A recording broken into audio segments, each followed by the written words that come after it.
día de hoy estamos convocados acá para la reunión del gran seminario del Departamento de Medicina Interna de la Universidad de Antioquia. Mi nombre es Pierre Sebastián Olivero Serrano, soy residente del segundo año del programa y para el día de hoy vamos a voy a presentar el tema de las manifestaciones extraintestinales en la enfermedad inflamatoria intestinal. De antemano agradezco el servicio de gastroenterología del Hospital Pablo Tobón, que se encuentra reunido acá también presencialmente, para apoyar las dudas que surjan posterior a la finalización de la intervención. Entonces, daré inicio a la presentación, siendo las 12:01. Debemos reconocer a la enfermedad inflamatoria intestinal como esa enfermedad inmunomediada del tracto digestivo, dentro de la cual factores genéticos, ambientales y cambios en la microbiota y de la respuesta inmunológica favorecen las manifestaciones clínicas dentro del espectro de lo que nosotros conocemos como enfermedad de Crohn o colitis ulcerativa. Esta respuesta inmunológica es debido, o las consecuencias clínicas surgen tras el cambio de la programación de las células de los linfocitos T a una respuesta TH0 principalmente, de la cual van a surgir mediadores inmunológicos como citocinas dadas por el interferón, la interleucina 17 y por la interleucina 13. Todo esto en conjunto con la susceptibilidad que puede cargar cada uno de los individuos va a hacer que las manifestaciones clínicas dentro del espectro de esa enfermedad sean variadas, pero el tracto gastrointestinal se compromete pues, en la mayoría de los casos. La prevalencia está en torno al 0.4% para Estados Unidos y para Europa y afecta principalmente a población joven entre los 13 y 15 años. Pero debemos recordar que hasta un 15% de los casos pueden tener inicio en la edad adulta y esto ocurre pues por encima de los 60 años. El espectro clínico en el 10% de los casos es indeterminado, ni podemos atribuir un PRO, ni podemos atribuir una colitis ulcerativa, y efectivamente esta enfermedad, cuando se evalúan las escalas de calidad de vida, tiene unas menores puntuaciones en calidad de vida en general y una mortalidad mayor en comparación con otras manifestaciones del tubo digestivo, enfermedades del tubo digestivo, hasta 1.5 a 5 veces mayor, siendo principalmente en condición de enfermedad inflamatoria intestinal. Pero como hemos mencionado, el intestino es el principal órgano afectado, no es el único que se encuentra comprometido con las manifestaciones clínicas de ese proceso sistémico inmunomediado. Y es por eso que a medida que se conoce más sobre la evolución de la enfermedad, hemos descubierto enfermedades o presentaciones clínicas que surgen dentro del mismo contexto fisiopatogénico y se han determinado como manifestaciones extraintestinales de la enfermedad inflamatoria intestinal. La SCO recientemente ha publicado, bueno, ya hace unos años en sus consensos, ha publicado las características que determinan que es una enfermedad inflamatoria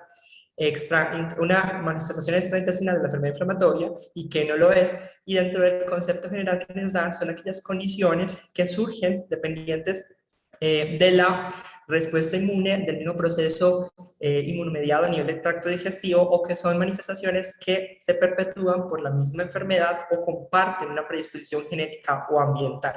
Y van a haber ciertos órganos en particular que se van a comprometer en mayor medida bajo estas condiciones de manifestaciones extraintestinales. Es importante hacer la diferenciación porque con la enfermedad inflamatoria intestinal podemos tener otras enfermedades asociadas en el contexto de ser complicaciones o en el contexto de ser enfermedades concomitantes del proceso inmunológico que no necesariamente son manifestaciones extraintestinales. Y es por ello que dentro del grupo de las extraintestinales reconocemos principalmente a las manifestaciones de las articulaciones y del el tracto del sistema muscular como la espondiloartritis, las manifestaciones oculares como escleritis y escleritis, dentro de las manifestaciones orales el espectro de las manifestaciones aftosas y en piel vemos como el eritema nodoso, el epidermo gangrenoso, el síndrome de Swift y otras van a comprometerse y van a ser descritas como tal como manifestaciones extraintestinales, haciendo la diferenciación entre otras que pueden surgir como complicación en cada uno de esos sistemas en la medida que la enfermedad evolucione o como complicación de los medicamentos que se emplean para el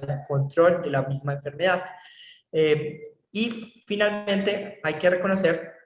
qué pena, estaba ahí viendo que preguntaban otra cosa. Entonces, dentro del contexto de las manifestaciones, hay que descartar las complicaciones que surgen por la enfermedad, que surgen por los medicamentos que empleamos para alcanzar la remisión y diferenciarla de asociaciones de enfermedades inmunológicas que suelen ir juntas por el mismo trastorno inmunomediado, que no son propiamente manifestaciones extraintestinales. Las manifestaciones extraintestinales en la enfermedad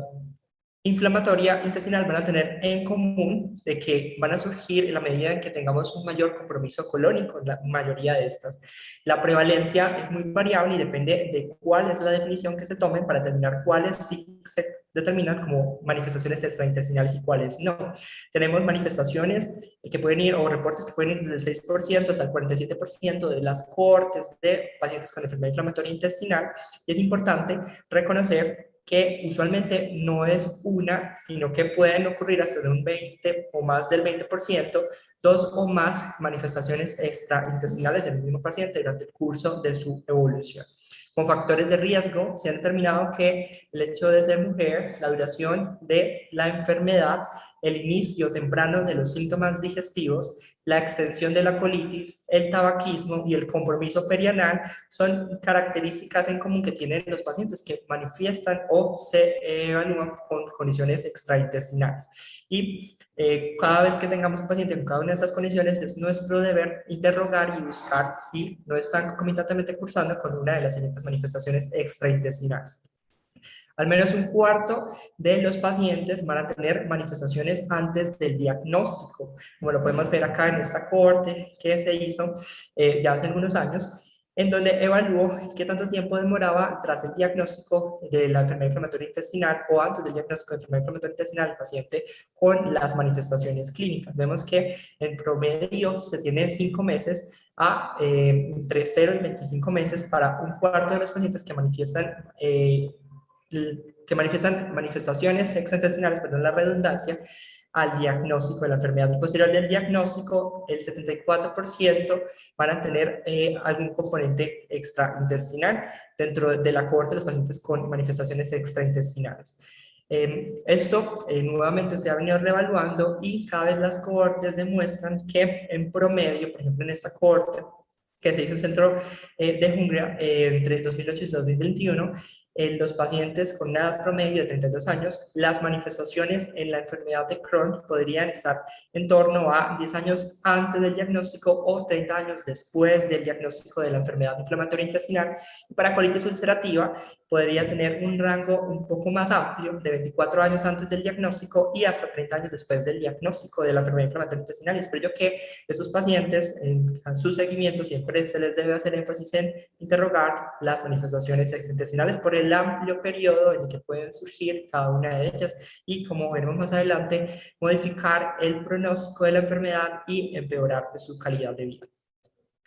Las manifestaciones extraintestinales en la enfermedad inflamatoria intestinal son muchísimo más frecuentes en la enfermedad de Crohn que en la colitis ulcerativa, y a lo largo de la vida de un paciente con enfermedad de Crohn tiene mayor probabilidad de tener manifestaciones especialmente articulares, manifestaciones hematológicas y algunos otros eventos que comprometen otros sistemas como el sistema neuropsiquiátrico y el sistema hepatobiliar. Esto es, como se aprecia en esta gráfica de proporciones, vemos como la medida que el paciente cursa con su enfermedad tras el diagnóstico, la probabilidad de que tengan una manifestación extraintestinal es mayor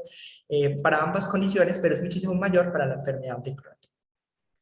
Y como he mencionado previamente, no vienen solas las manifestaciones extraintestinales. Cada vez que se diagnostica un paciente con enfermedad inflamatoria intestinal y este tiene una manifestación extraintestinal, debemos buscarle otra manifestación extraintestinal, especialmente si se encuentra el paciente con manifestaciones articulares, como ustedes pueden ver acá, en donde existe un riesgo incrementado de tener, adicional a las manifestaciones articulares, manifestaciones hepatobiliares o manifestaciones en el sistema venoso con eventos trombóticos. Al igual ocurre cuando se cruzan otras variables como lo que son las manifestaciones oculares y las lesiones en piel, que suelen ir en la mayoría de los casos juntas.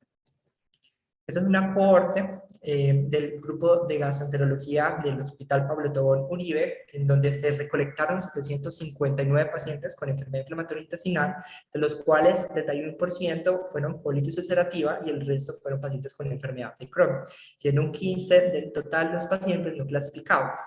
con un ratio pues, de diagnóstico de 2.7 a 1, colitis ulcerativa y enfermedad de Crohn. Del total de esta cohorte, 23% se presentó con manifestaciones extraintestinales, o los cuales se les puede identificar 53% de estos pacientes con manifestaciones extraintestinales eran mujeres. Y dentro de la evolución de la enfermedad, el 20% estuvo al diagnóstico, 16% antes del diagnóstico y un 62% de las manifestaciones surgieron posterior al diagnóstico de la enfermedad inflamatoria intestinal.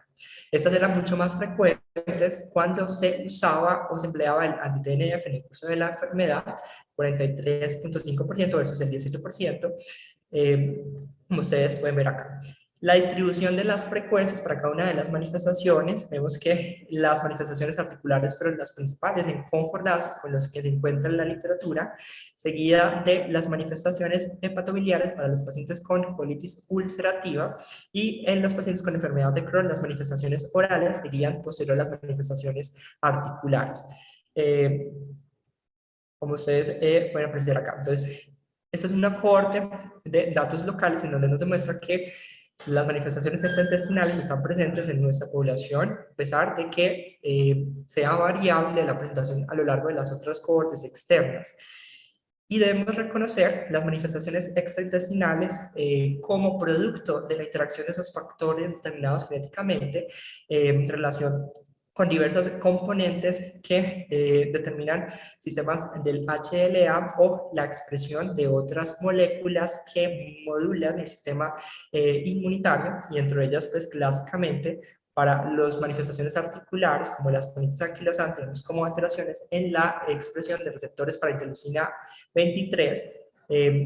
y en la sacroleitis, las alteraciones del NOD2 y el CART15 juegan un papel importante en su patogenia. Muchas otras condiciones genéticas se han determinado para cada uno de los espectros de las manifestaciones extraintestinales, pero estas son las dos principales en las cuales se ha visto como en mayor frecuencia cambios que determinan en el curso de la evolución del paciente la presentación de alguna de estas dos manifestaciones. Y es que esta susceptibilidad genética es importante, pero van a concurrir diversos factores de su patogenia que permitan o no la manifestación o expresión de esas condiciones clínicas asociadas. Y tenemos que pueden ser condiciones clínicas que surjan como extensión de la respuesta inmune desde la afección intestinal, o pueden ser eventos inflamatorios independientes que van a tener su patogenia subyacentemente un cambio en la expresión de moléculas inflamatorias o en la o en el funcionamiento de los sistemas inmunitarios, principalmente de la respuesta inmune innata, cambios en la microbiota. Dentro del contexto de extensión de los cambios o inflamación intestinal, vemos cómo va a existir, o se han descrito en las teorías de la patogenia, cómo existe una reactividad cruzada en la presencia de antígenos microbianos a nivel de las estructuras que principalmente se afectan, que son la articulación y el globo ocular, que van a permitir que ahí se instaure un proceso inflamatorio en la medida en que se activa el proceso a nivel intestinal. También van a haber factores relacionados con la expresión ectópica o aberrante de moléculas de adhesión, principalmente en ese sentido de la MAPCAM1 y las alfa 4 beta 7, que van a tener un importante rol patogénico también en las manifestaciones articulares asociadas a la enfermedad inflamatoria intestinal, así como va a haber la presencia de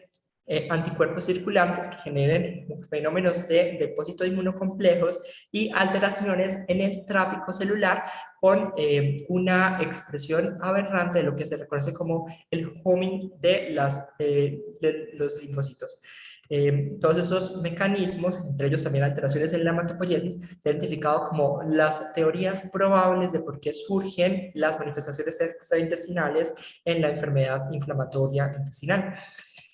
Debemos también reconocer que no todas estas surgen del contexto de la actividad de los síntomas digestivos, y van a haber otras que tienen un impacto importante en la calidad de vida y en el manejo de posterior se les tome a cada paciente, pero no van a depender de la actividad clínica y estas van a ser principalmente las que tienen que ver con las manifestaciones axiales de las espondiloartritis y la presencia de algunos subtipos de manifestaciones articulares periféricas. Las manifestaciones de epiderma gangrenoso, que pronto clásicamente se han determinado como las manifestaciones con una aberrancia, principalmente que no se predice muy bien con la actividad clínica, sí pueden tener una respuesta anti-TNF, pero hasta el momento no está lo suficientemente claro si son producto de la misma actividad de la enfermedad o son completamente independientes, porque hay casos mixtos en los reportes de la literatura. Y condiciones que simplemente son paralelas al curso de la enfermedad son las manifestaciones principalmente cutáneas como el eritema nodoso y algunas manifestaciones orales y oculares, que más adelante mencionaré. La prevalencia en general de estas manifestaciones, cuando se hace la distribución de cuántos se presentan cada una de las condiciones para las articulares, vemos que la enfermedad inflamatoria intestinal puede estar hasta el 40% de los pacientes, las dermatológicas hasta el 15%, las manifestaciones osculares hasta el 12%, las manifestaciones orales son muy frecuentes y hasta la mitad de los pacientes pueden tener alguna de las manifestaciones orales que mencionaré, y de la parte patobiliar, que si bien es la menos frecuente, es la más relevante en términos de pronóstico, puede estar en los pacientes con enfermedad de Crohn hasta el 6.4% de las cohortes y las colitis ulcerativas hasta el 5.7%. Entonces hablaré primero de las manifestaciones articulares, las cuales son más frecuentes, hasta el 40%, clásicamente descritas dentro del grupo de las espondiloartritis, las artropatías seronegativas, pero recordemos que hasta el 15% pueden tener positividad del factor reumatoide, hasta el 12% positividad de los anticuerpos contra el péptido citrulinado. El 30% de las manifestaciones articulares preceden al diagnóstico dentro del contexto de las espondiloartritis y vemos que van a existir dos grandes grupos, aquellos en donde predominan las manifestaciones axiales y aquellos donde predominan las manifestaciones periféricas. Deben diferenciarse los dolores articulares e inflamatorios de las artralgias banales que pueden tener un componente multifactorial, entre ellas el componente de ser mediadas por los medicamentos que se empleen o por otras condiciones. Dentro de los dos espectros, axial y periférico, las axiales se presentan hasta el 20% de los pacientes, son principalmente vistas en los pacientes con enfermedad de Crohn, donde tienen la prevalencia más alta, principalmente ocurren en pacientes masculinos, y la distribución de los tres subgrupos, que son dolor lumbar inflamatorio, sacroileitis y espondilitis anquilosante, es en mayor medida para el dolor lumbar inflamatorio, que alcanza hasta el 60% de las cohortes, y mucho menos frecuente vamos a tener características que hagan atribuir el diagnóstico de espondilitis anquilosante menos del 5% de estos pacientes. Cuando se tiene una enfermedad inflamatoria intestinal, hasta el 10% de los pacientes pueden cumplir criterios para espondilitis anquilosante, pero tan solo el 6.5% de los pacientes con espondilitis anquilosante tienen subyacentemente un diagnóstico de enfermedad inflamatoria intestinal. El HLA es una molécula, o bueno, es un factor que está relacionado, pero solamente hasta el 75% de los pacientes, y es importante reconocer que dentro del espectro de las manifestaciones axiales van a haber manifestaciones que no son radiográficamente identificables, y estas que no son radiográficamente identificables van a tener hasta el 10% de progresión en los siguientes 2 años, y esto dependerá de las características escritas en los estudios de resonancia y en las características inflamatorias determinadas por el nivel de la proteína C ultrasensible, C reactiva ultrasensible. Respecto a las manifestaciones periféricas, ocurren también más frecuente en la enfermedad de Crohn, hasta el 20%, y en el 10% en la colitis ulcerativa. La distribución de frecuencias entre entesitis, artritis y dactilitis indica que la dactilitis es el fenómeno menos frecuente y ocurre en el 5% de los casos. Siendo la entesitis el fenómeno más frecuente y principalmente ocurre a nivel de miembros inferiores, especialmente pues, en las inserciones teninosas del calcáneo. Como ustedes pueden ver acá, eso es una imagen de una entesitis que son signos que nosotros deberíamos buscar al examen físico de los pacientes con enfermedad inflamatoria intestinal, dada su frecuencia. Entonces, respecto a las manifestaciones articulares periféricas, las manifestaciones periféricas van a tener una subdivisión a su vez en las tipo 1 y tipo 2. La tipo 1 tiene un componente clínico pausiarticular y la tipo 2 un componente clínico poliarticular. Las más frecuentes son las de tipo 1, que son pausis articulares. La enfermedad de Crohn va a ser frecuente, más frecuente para cada una de las dos como manifestación subyacente. En la pausa articular, el compromiso es asimétrico y compromete menos de 5 articulaciones, principalmente articulaciones grandes a nivel de la rodilla y a nivel de los tobillos. Estas tipo 1 son las que tienen un fenómeno concomitancia con la actividad intestinal. Es por ello que pueden resolverse en la medida que controlamos la actividad de la enfermedad inflamatoria intestinal. El curso natural es limitado, usualmente no duran más de 10 semanas los síntomas y tienen una asociación principal con el HLA-B27. En concordancia o en comparación con las tipo 2, que son menos frecuentes, estas van a ser asimétricas, pero van a ser componente simétrico principalmente y compromete más de 5 articulaciones. Principalmente se comprometen las articulaciones metacarpofalángicas dentro del espectro de las articulaciones comprometidas. Son independientes la afección de la actividad intestinal y pueden durar muchos años si no se toman las medidas específicas para el manejo de pues, la inflamación intestinal y de la inflamación articular. Y en cuanto al HLA que se asocia con el HLA-B44 y los fenómenos de uveitis son más frecuentes cuando se habla de las manifestaciones periféricas tipo 2. Los criterios de la ASAS que se han descrito para el diagnóstico, clasificación de las espondiloartritis, realmente se han determinado como no suficientes para los diagnósticos de las artritis asociadas a la enfermedad inflamatoria intestinal y es por ello que actualmente se reconoce que la búsqueda de algunas condiciones en los pacientes con enfermedad inflamatoria intestinal debe prevalecer sobre la clasificación de los criterios de la ASAS para determinar el diagnóstico, porque finalmente el diagnóstico compromete la participación del reumatólogo y un grupo multidisciplinar que pueda atribuir el diagnóstico clasificatorio definitivo. Entonces, siempre que se tenga un paciente con enfermedad inflamatoria intestinal, se deben buscar estas condiciones como banderas de alarma para determinar la valoración por el reumatólogo. Entre ellas tenemos pacientes con dolor lumbar crónico, inicio antes de los 45 años, con dolor lumbar inflamatorio, con sacroileitis objetiva por pruebas de imagen o aquellos que tengan las manifestaciones periféricas, entre ellas la artritis, la endocitis o dactilitis o una positividad del HLA-B27. Con esto se ve no posible otorgar la valoración por reumatología y determinar un diagnóstico clasificatorio para tomar las medidas terapéuticas correspondientes, debido a que las medidas terapéuticas van a estar en función de las manifestaciones clínicas de la espondiloartritis. Vemos cómo van a haber moléculas que van a ejercer un mayor efecto sobre algunas y otras que no van a tener efecto alguno sobre la enfermedad articular, y además debemos buscar la relación con la actividad inflamatoria intestinal para determinar cuál es la molécula principal. Esto lo tomaré un poco más adelante. Siempre se debe determinar el biológico, que se debe prevalecer la decisión del biológico que pueda tener un impacto sobre ambas condiciones activas, la enfermedad inflamatoria y la enfermedad articular. Y dentro de ese espectro de moléculas tenemos varios agentes. Pero independiente del biológico que empleemos, no debemos olvidar que existen otras medidas acompañantes para el manejo de estos pacientes y van a estar en torno al empleo de las AINES, en donde prevalece el empleo de los COPSIBes sobre los AINES tradicionales por la menor asociación con exacerbación de las crisis de enfermedad inflamatoria intestinal, y las medidas no farmacológicas en la educación, la terapia física y rehabilitación y manejo del dolor multimodal para poder terminar una terapia oportuna y concomitante pues, con los otros factores farmacológicos. Finalmente, el manejo quirúrgico va a estar como la última etapa en estas condiciones para los pacientes con casos refractarios en los cuales las moléculas biológicas no tengan mayor beneficio.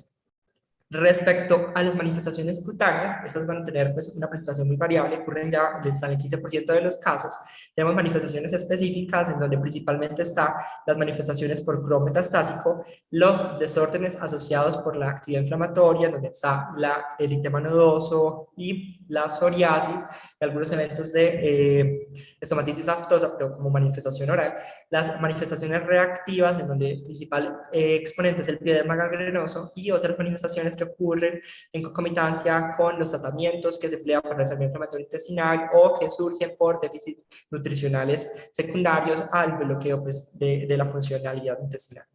El eritema nodoso es la manifestación piel más frecuente, ocurre principalmente en las mujeres, hasta el 15% de los casos, principalmente en enfermedad de Crohn, se describen como lesiones nodulares eritematosas de predominio en los miembros inferiores que pueden medir hasta 5 centímetros. Están relacionadas con la actividad de la enfermedad inflamatoria intestinal y hasta en el 15% de los casos pueden evidenciarse en los antebrazos. Solamente necesitamos el diagnóstico histopatológico para terminar el diagnóstico del eritema nodoso, pero cuando se toman las muestras, la paniculitis septal es el hallazgo histopatológico descrito. Son lesiones usualmente con un curso autolimitado en alrededor de 6 semanas. El 20% van a recurrir y se ha descrito que la presencia del eritema nodoso aislado puede hacer que el paciente tenga un riesgo de hasta 6 veces mayor de enfermedad inflamatoria intestinal en los siguientes 3 años del diagnóstico. Siempre que se tenga un paciente con o sin diagnóstico previo de enfermedad inflamatoria intestinal, antes de atribuirla por enfermedad inflamatoria intestinal, se deben descartar otras condiciones asociadas, entre ellas las complicaciones infecciosas, pues, como tuberculosis o infecciones por estreptococo, entre otras consideraciones de malignidad hematológica. En cuanto al piederma gangrenoso, que va a ser la lesión en piel estrella para determinar el manejo en esta enfermedad inflamatoria, va a corresponder o estar presente hasta en el 2% de los casos de las cohortes. Principalmente la vemos en pacientes con colitis ulcerativa, en pacientes afroamericanos, en mujeres, y aquellos que tienen un antecedente de un familiar que también tuvo la manifestación de epiderma gangrenoso. Cuando tenemos un pioderma, hasta el 50% de los pacientes van a tener subyacentemente una enfermedad inflamatoria intestinal. Dentro de sus presentaciones, la ulcerativa y la pustular son las que más se relacionan con la enfermedad inflamatoria intestinal. Ocurren usualmente en miembros inferiores, pero en cabeza y en cuello podemos verlas hasta el 8% de los casos, y en tronco y a nivel periostomal hasta en el...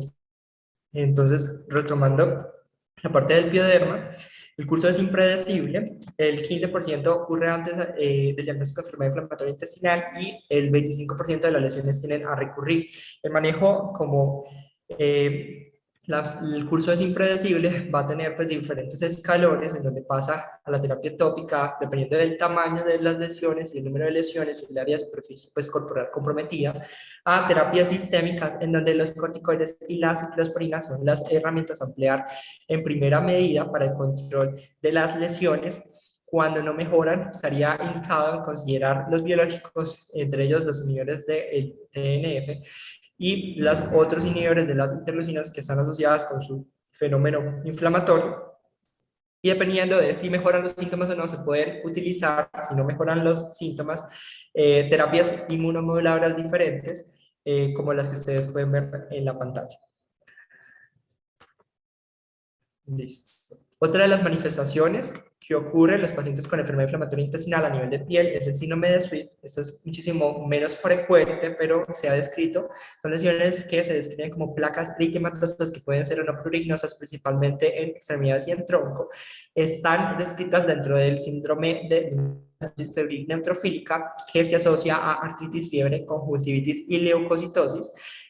Ocurre principalmente en las mujeres con Crohn y compromiso colónico. Surgen en el contexto de actividad inflamatoria intestinal y preceden hasta el 20% de las veces a un diagnóstico formal de la enfermedad inflamatoria intestinal. Es importante hacer acá la búsqueda pues, de otras condiciones que se asocian al SWIT, dentro de ellas el SWIT inducido por la misma azatropina para el control de los síntomas. Las manifestaciones del Crohn metastásico son las manifestaciones pues, que son específicas de la enfermedad inflamatoria intestinal, aquellas manifestaciones que surgen en áreas no continuas a los orificios, ya sea el orificio anal o el orificio oral, ocurren principalmente a nivel de miembros inferiores, intertrigos, en cara y a nivel genital, con manifestaciones de placa, nódulo, absceso, fístulas o úlceras. Histopatológicamente es lo mismo que se podría ver en las lesiones intestinales con granulomas no calcificantes y ocurren con mayor medida en pacientes con involucro colónico. Es muy Todavía no se conoce muy bien si realmente están asociados o no con la actividad de la enfermedad, pero entre mayor afección colónica puedan tener estos pacientes, se tienen mayor relación con las lesiones de Crohn metastásico. Siempre se debe hacer el diagnóstico diferencial con otras condiciones como erisipela, celulitis e hidradenitis supurativa, en donde es principalmente el diagnóstico diferencial a discutir. Las manifestaciones en piel también pueden surgir por el empleo de los anti-TNF, y acá debemos recordar que existe un efecto de clases en el 22% de los pacientes con lesiones de psoriasis o eczemas o pústulas relacionadas con el empleo del anti-TNF, que ocurre principalmente en mujeres. Estas manifestaciones se asocian a la presentación de ANCAs atípicos y el manejo principalmente distópico. Muy pocas veces, en menos del 30%, requiere la suspensión del anti-TNF porque hasta el 50% con el manejo tópico alcanzan la remisión. La psoriasis, descrita o no en el contexto de el uso del anti-TNF, también es un fenómeno frecuente en la piel. Ustedes pueden ver acá las placas eritematosas descamativas, pueden surgir en las mismas localizaciones usuarias de la enfermedad, independiente de la enfermedad inflamatoria intestinal, hasta en el 10% de los casos cuando tienen pacientes con enfermedad de Crohn. Son más frecuentemente vistas en este grupo de pacientes. En la cavidad oral, pasando ya un poco a otras manifestaciones en mucosas, reconocemos a las aftas como la manifestación clásica de la lesión en cavidad oral de la enfermedad inflamatoria intestinal. Sin embargo, tenemos un espectro de condiciones clínicas que se asocian a enfermedad inflamatoria intestinal, que pueden ir desde las TAC de mucosa, o sea, las proyecciones de mucosa, las gingivostomatitis, las glositis, las fisuras de la lengua y las quelitis angulares, entre otras manifestaciones que pueden ser un poco más frecuentemente vistas, bueno, o específicas de enfermedad, como las ulceraciones lineales profundas a nivel de las encías, y esta manifestación de o aspecto de empedrado de mucosa oral. Las manifestaciones orales van a estar en torno al 25% de los pacientes antecediendo el diagnóstico de enfermedad inflamatoria intestinal. Son las únicas manifestaciones que son más frecuentemente vistas en los hombres y en la población pediátrica. La enfermedad perineal también es un factor de riesgo para que manifiesten lesiones orales, y estas van a surgir en el contexto de disbiosis, desregulación del sistema inmune o por fenómenos de malnutrición tras la actividad de la enfermedad. Realmente muy pocas están relacionadas con la actividad o no de la enfermedad. Dentro de ellas que se encuentran relacionadas, vemos acá que es la pilomastitis vegetante y la quelitis angular, así como los fenómenos de glositis y de periodontitis, que van a ser más frecuentes en los pacientes con enfermedad de Crohn. Sin embargo, pues estas no son tan específicas de la enfermedad y son lesiones específicas los TAC de mucosa, el empedramiento de la mucosa oral, las proyecciones o las ulceraciones lineales profundas a nivel de las encías, y como manifestación un poco más específica de colitis ulcerativa es la pilomastitis vegetante, que les mostraré a continuación. Entonces, esta es la pilomastitis vegetante, es la presencia de estas lesiones, que son lesiones pustulares a nivel de las encías. Es un hallazgo que se relaciona principalmente con colitis ulcerativa y se ha visto que tiene una alta especificidad para el diagnóstico. Igual que estas lesiones en cavidad oral, se han descrito otras lesiones que tienen manifestaciones en labios y se asocian a fenómenos neurológicos como parálisis facial periférica en el contexto de este síndrome de la quelitis de Micher o quelitis granulomatosa, que es un fenómeno que es mucho menos frecuente en los pacientes con enfermedad inflamatoria intestinal, pero que se ha visto tiene una relación importante y un diagnóstico un poco más específico que otras lesiones pues previamente vistas. En estos pacientes, las lesiones surgen por infiltrado granulomatoso a nivel de los tejidos de los labios, y pues se asocia adicional a esto la parálisis facial periférica. Cuanto a las manifestaciones oculares, tenemos tres principalmente: la escleritis, la escleritis y la uveitis. En general ocurren en menos del 10% de los pacientes, pero ocurren principalmente en los pacientes con enfermedad de Crohn. Es importante diferenciar la escleritis de la escleritis dependiendo del dolor y hasta dónde alcanza el eritema tras la vasoconstricción con agentes tópicos, y determinar, diferenciar la episcleritis de la uveitis ya en el contexto clínico apropiado, con la diferenciación del compromiso perilímbico y las manifestaciones que ocurren por depósito de células inflamatorias en la cavidad anterior del ojo, del globo ocular. Las escleritis es importante identificarlas porque si bien la mayoría no son las escleritis, la mayoría no son necrosantes. Cuando ocurre una escleritis necrosante, existe el riesgo de que se progrese una escleromalacia con esa pérdida del tejido fibroso de la esclera y posteriormente un abombamiento por el líquido pues, intraocular, generando una mayor susceptibilidad para la ruptura del globo ocular en esos pacientes cuando no se identifican y se toman las medidas a tiempo. En cuanto a la uveitis, es la menos frecuente de todas las manifestaciones oculares, menos del 3%, ocurren más en mujeres, es bilateral, de inicio insidioso y hasta la mitad de las uveitis en los pacientes con enfermedad inflamatoria intestinal antecedieron el diagnóstico formal de la enfermedad inflamatoria intestinal. Entonces, el manejo puede estar o no relacionado con la actividad inflamatoria, pero la uveitis y la escleritis tienen generalmente manejos independientes en donde la uveitis va a ser necesario el empleo de cicloplégicos y esteroides tópicos para el control de la enfermedad, debido a que no suelen tener un curso concomitante con las manifestaciones intestinales. Y el pronóstico pues, va a depender de qué tanto se pueda modificar la estructura ocular tras la administración de estos medicamentos. Las manifestaciones hepáticas las vemos hasta la mitad de los pacientes con enfermedad inflamatoria intestinal y van a estar en función de varios diagnósticos, como se pueden ver ahí, desde la litiasis hasta las hepatitis y las lesiones inducidas por medicamentos. Pero es importante recalcar que la colangitis esclerosante va a ser la principal manifestación acompañante en muchos de los diagnósticos de enfermedad inflamatoria intestinal, hasta en el 5% de los pacientes. Y es la colangitis, cuando se encuentra de manera aislada, la que tiene una mayor probabilidad de desencadenar un diagnóstico de enfermedad inflamatoria, especialmente colitis ulcerativa, hasta el 75% de los casos. La colangitis esclerosante, en el contexto de enfermedad inflamatoria intestinal, va a tener unas diferencias a la colangitis esclerosante aislada, y es principalmente que la prevalencia se ha descrito en los últimos reportes que no es diferente entre hombres y mujeres, tiene una presentación principalmente hacia el lado derecho del colon y afección por extensión del delirio, con una preferencia a tener áreas respetadas a nivel de la mucosa rectal. Esos pacientes generalmente cursan asintomáticos, los pocos pacientes que tienen síntomas quejan de prurito o de eventos de colangitis, y va a haber la necesidad de hacer la búsqueda de esta complicación a través del monitoreo de las pruebas de función hepática para determinar un patrón colestático que nos debe alertar la búsqueda del diagnóstico de colangitis, sometiéndolo a estudios de colangioresonancia. En 90% de los casos la resonancia nos va a dar el diagnóstico, pero va a haber un 10% de los pacientes en donde no vamos a encontrar las manifestaciones típicas de la irregularidad en los conductos biliares, y va a necesitarse biopsia porque se puede tratar de una enfermedad de conductos pequeños, que si bien tiene un mejor pronóstico en términos generales, la colangitis esclerosante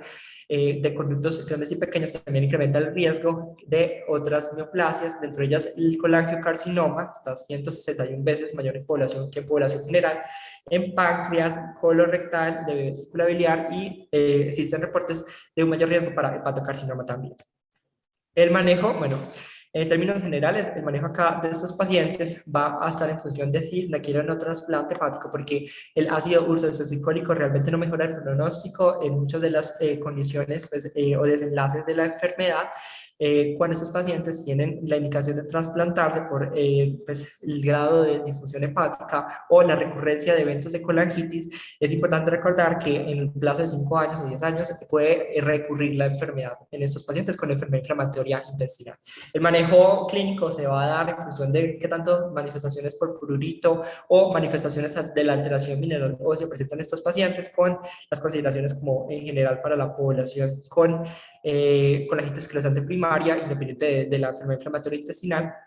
Y acá se hace énfasis en el manejo del tamizaje de neoplasias por los riesgos incrementados que tienen, especialmente para colangiocarcinoma. Se les debe hacer a estos pacientes en lo posible un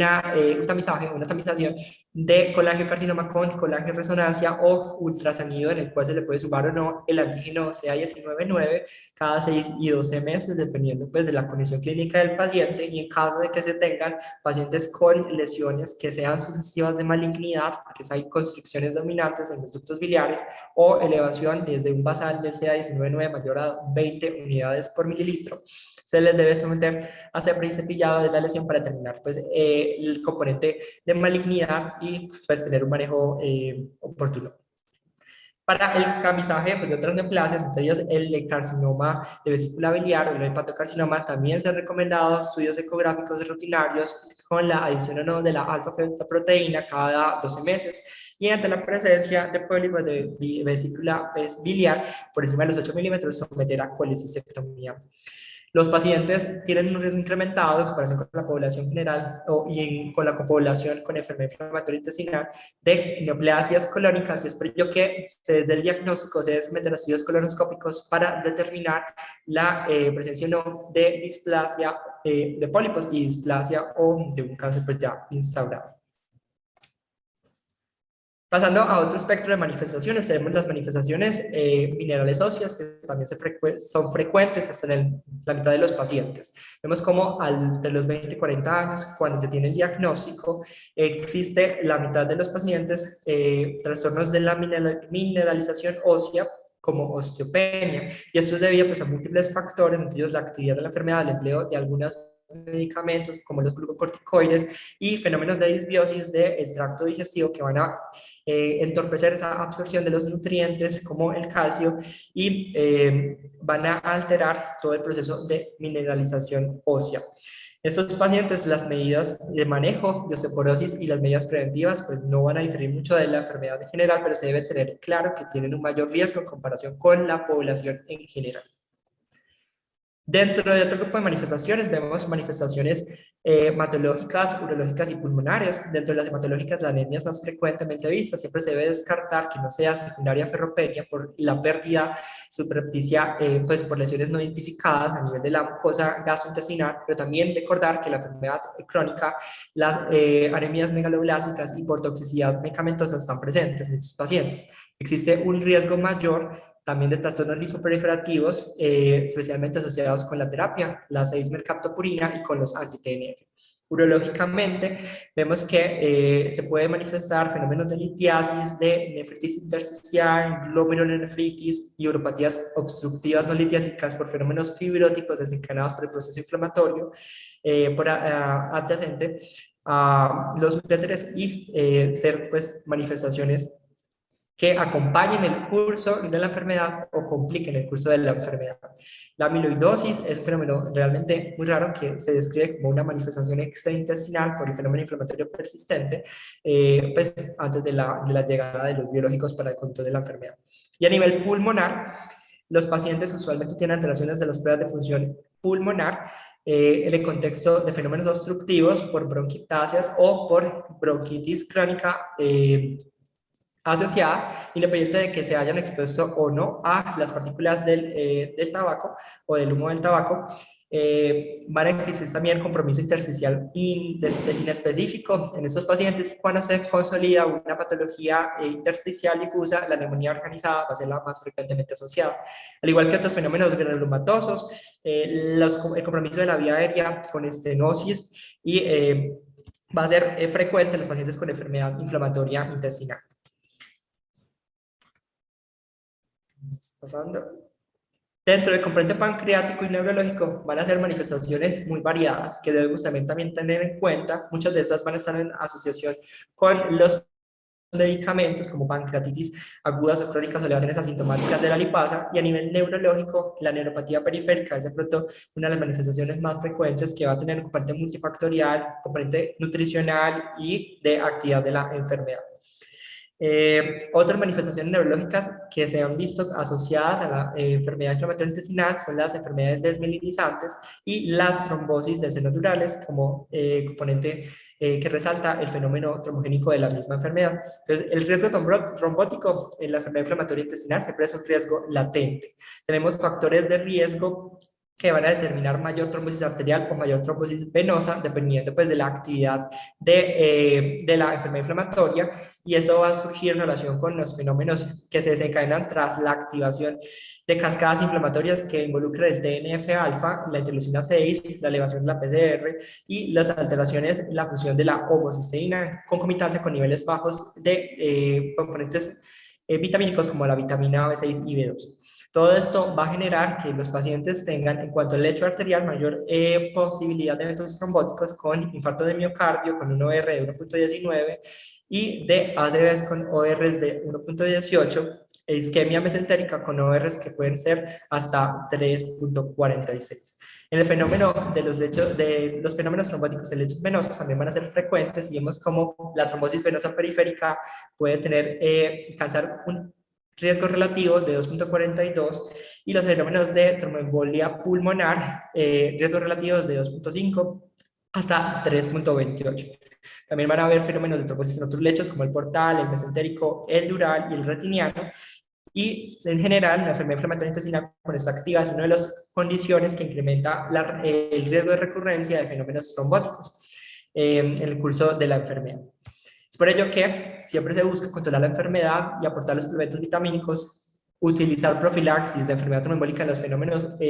pues, de actividad que llevan a hospitalizar a un paciente, y generar otros cambios en el control de los factores de riesgo cardiovascular y condiciones trombofílicas de manera intencional para mejorar el pronóstico en en estas condiciones trombóticas de los pacientes con enfermedad inflamatoria intestinal. Respecto a la parte oncogénica, los pacientes con enfermedad inflamatoria intestinal tienen un riesgo mayor en comparación con la población en general de tener cáncer de colon o fenómenos pues, displásicos que lleven al cáncer de colon. En los pacientes pues, se diagnostican con enfermedad inflamatoria intestinal, se les debería hacer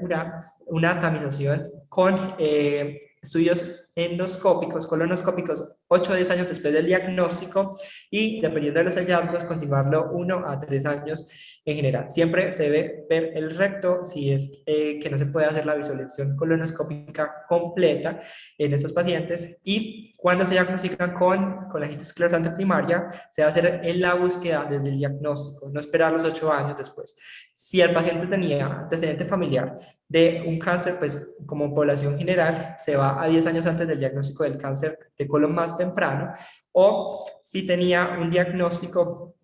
si tenía un diagnóstico familiar 10 años antes del diagnóstico más temprano. Y como ustedes pueden ver, también existe un mayor riesgo incrementado de cáncer extraintestinal, principalmente cuando iniciaron las manifestaciones a nivel pues de la edad pediátrica, y cáncer extraintestinal. Vemos cómo existe en esta cohorte que analizó 26 estudios en donde se evaluaba cuál era la posibilidad de cáncer con la enfermedad inflamatoria intestinal. Vieron que las lesiones a nivel de colangiocarcinoma intrahepático, a nivel de cáncer de tiroides, eran los que tenían una asociación con mayor relevancia.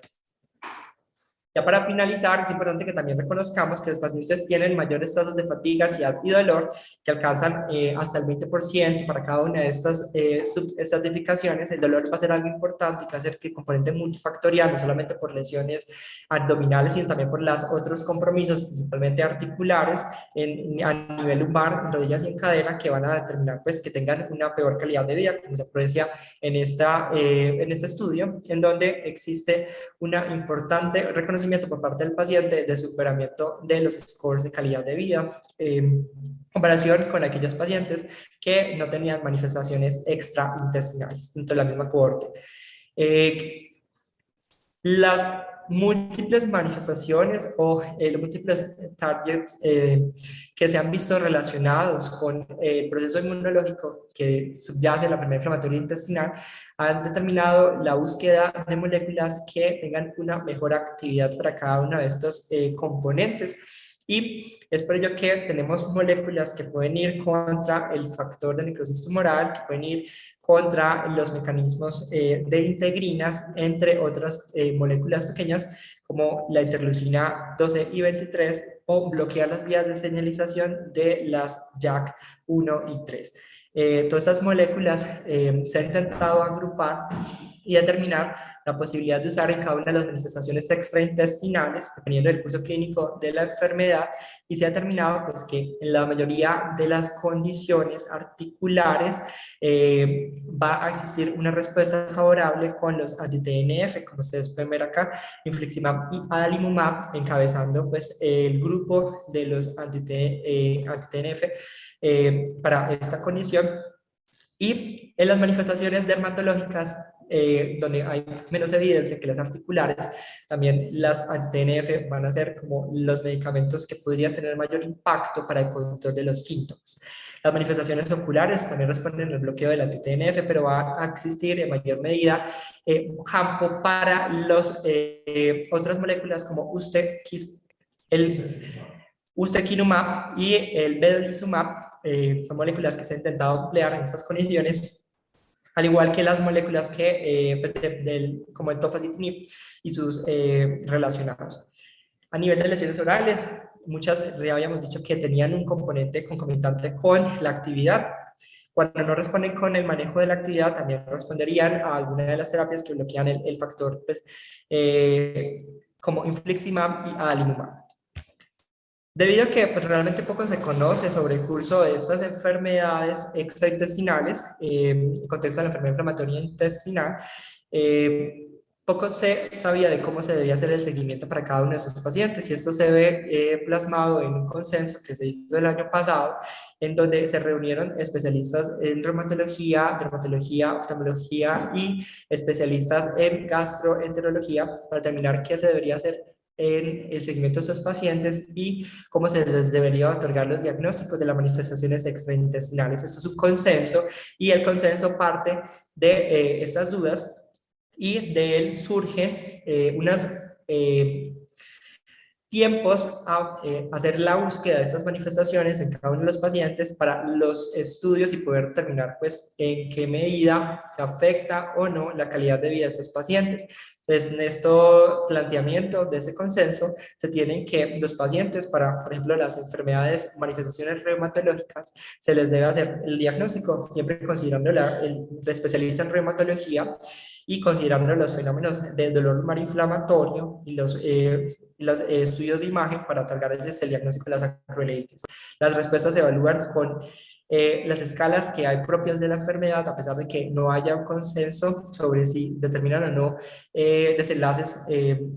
que sean relevantes para la enfermedad inflamatoria intestinal, y como mínimo esto se debería hacer cada 3 meses. Se hacen los seguimientos si tienen manifestaciones, por ejemplo, axiales, cada 3 meses. En cuanto a las lesiones dermatológicas y oftalmológicas, de manera similar, se podría hacer un seguimiento, siendo un poco más estrecho las manifestaciones oftalmológicas por el importante compromiso de la visual en estos pacientes. Ya para terminar, concluyo que pues, las manifestaciones extraintestinales son manifestaciones frecuentes en los pacientes con enfermedad inflamatoria intestinal. En un cuarto de ellos tienen una manifestación que no es determinada o limitada al intestino. Algunas son independientes de la actividad de la enfermedad y requieren un manejo específico. Independiente de si están o no en relación con la enfermedad, empeoran la calidad de vida del paciente, y podríamos buscar o tener la terapia biológica dependiendo de cuál es esta manifestación extraintestinal acompañante a la actividad intestinal. Muchas gracias por su atención. Eso era lo que tenía para el día de hoy. Lamento los inconvenientes que hubo durante la charla, no sé qué fue lo que pasó. El doctor Carvajal levantó la mano. El doctor Carvajal es el gastroenterólogo que apoya acá el equipo de gastroenterología, entonces no sé cómo se le pueda dar la palabra al doctor. Buenas, ¿quieres cerrar el tuyo? Buenas, ¿cómo están? No, primero que todo, felicitaciones al doctor Sebastián por lograr realizar un resumen y un compendio de todas esas manifestaciones extradigestivas que tiene la enfermedad inflamatoria intestinal, que no es fácil por como lo vieron su gran variedad, cada una tiene su clasificación, su incidencia, etcétera. Entonces, me gustó mucho la revisión y lo quiero felicitar. En última instancia, lo que les quiero decir es que la enfermedad inflamatoria intestinal es una enfermedad sistémica. O sea, no es solo el tracto digestivo el que está comprometido, sino que en mayor o menor medida el compromiso articular, cutáneo, ocular pueden acompañar la enfermedad y por eso nosotros cuando tenemos a los pacientes en el seguimiento, no solamente les preguntamos cómo están las deposiciones, si tienen diarrea, sangre, dolor abdominal, etcétera, sino que siempre debe interrogárseles activamente sobre los dolores articulares, si han tenido ojo rojo recientemente, lesiones cutáneas, porque como también lo vieron, incluso pueden ser efectos secundarios de los mismos medicamentos que utilizamos.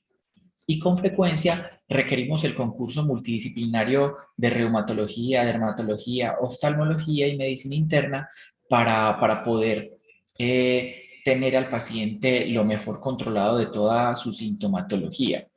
Lo otro que me interesaría resaltar es lo que nos contó también Sebastián y es que, por ejemplo, las manifestaciones articulares pueden incluso preceder las manifestaciones gastrointestinales. Entonces, el paciente inicialmente le puede consultar a usted por el dolor lumbar, los dolores articulares y es importante que si conocemos la relación entre las dos enfermedades, pues activamente se les pregunte por síntomas gastrointestinales a los pacientes que tengan síntomas sugestivos de espondiloartropatías,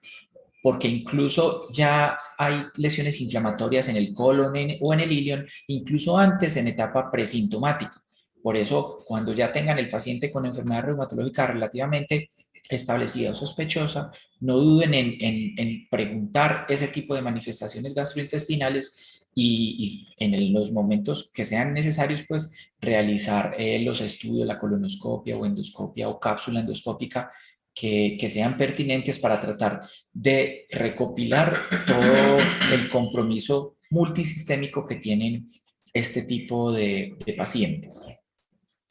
Bueno, acá me acompaña el doctor Álvaro, ya le van a activar el micrófono también. Muchas gracias.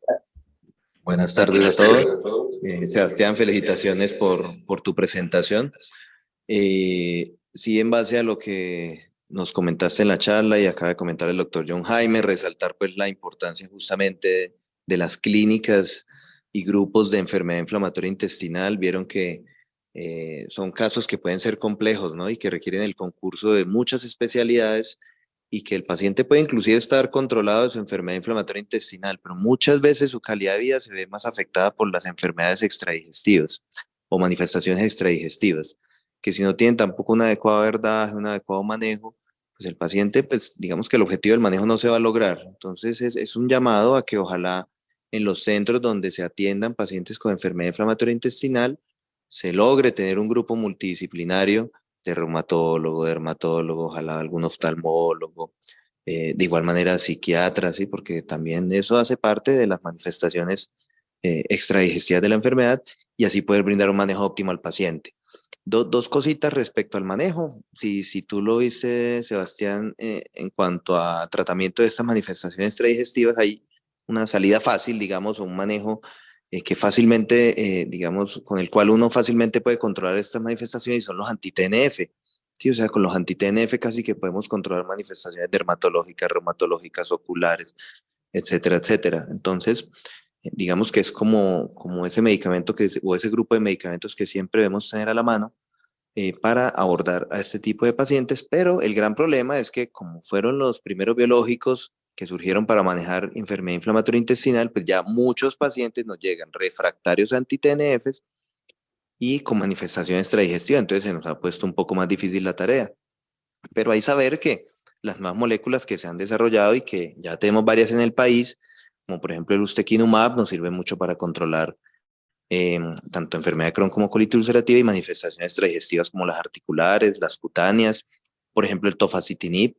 que está aprobado para el uso en colitis ulcerativa y lo tenemos también en Colombia, también sirve y tiene evidencia en controlar las manifestaciones extradigestivas. O algo que también hemos llegado a tener que hacer, pacientes con enfermedad controlada con X biológico y que tenemos que combinarle otro biológico para controlar su enfermedad extradigestiva. Por ejemplo, no sé, una colitis ulcerativa controlada con vedolizumab y que tenga un anti-TNF para controlar el componente articular.